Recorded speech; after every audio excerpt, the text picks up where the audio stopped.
I sat in Abuja 18 years ago listening to you give an address at the AU summit at the time, and you received a rousing reception to your speech when you criticized African leaders who tend to hang on to power and destroy the countries, destroy democracy. Today they're actually looking at you as one of those people. Don't you feel that Uganda might benefit from a new face?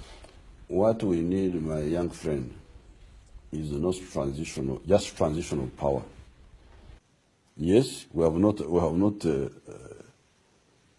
changed at least one person on top, but a lot of changes, socio-economic changes, have taken place in the society, and I would even say that that's what Africa lacks: socio-economic transformation, not this circus of changing these managers.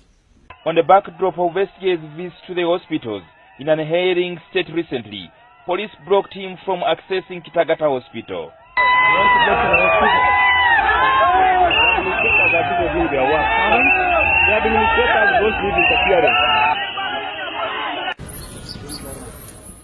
At the heart of Shema district lies Kitagata Referral Hospital, constructed in 1979.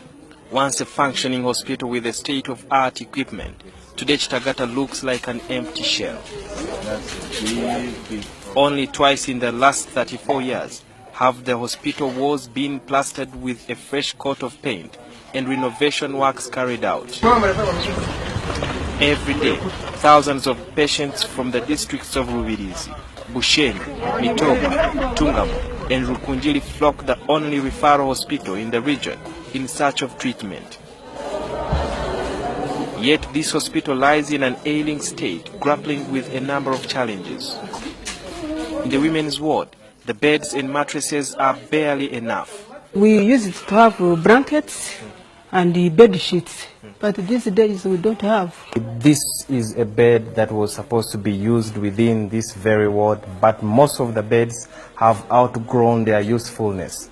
Also the mattress, it's the same case. The covers are all worn out, and this is where most of the mothers deliver from.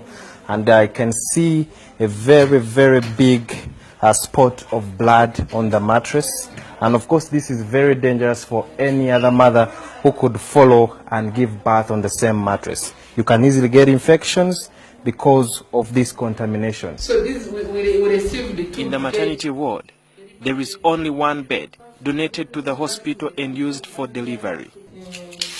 However, it has begun to rust. This bed is already broken off, and we have nowhere to deliver from. So I feel they are not of quality, and maybe the donors are just dumping to us really. As a result of shortages, women often deliver on the floor or use an adjacent waiting room to give birth. At the hospital, there is only one incubator to accommodate prematures. The situation is precarious, especially when there is a number of prematures born. It's what has led to the staggering figures of 2 babies dying every month. And when the only oxygen machine is being used in the theater, it's nearly impossible to save a premature in an incubator. There is a problem in maternity ward, they take it. Pediatric ward, they take it. And when we are operating here and there is a problem in any ward, that patient is likely to die. Over 160 mothers give birth at the hospital every month, but the only available autoclave machine does not function. This machine is used to sterilize all the tools used during delivery. The medics have resorted to an improvised boiler.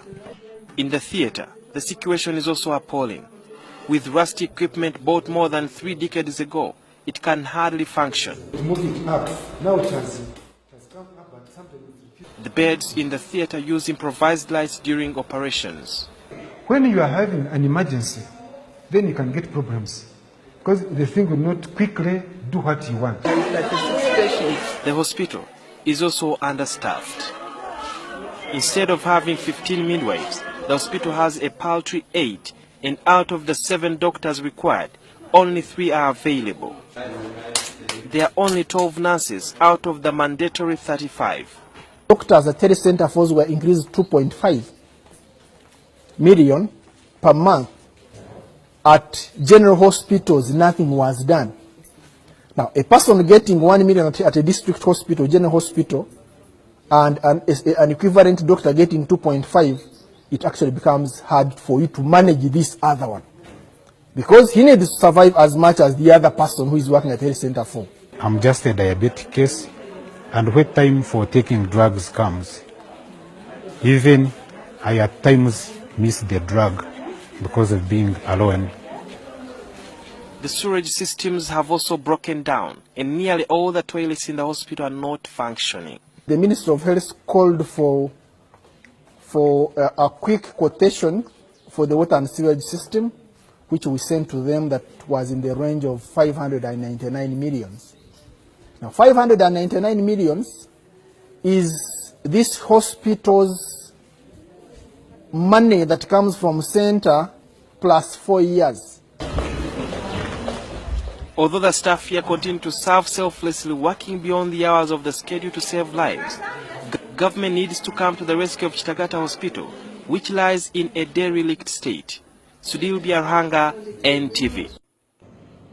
Please remember, what you do as an individual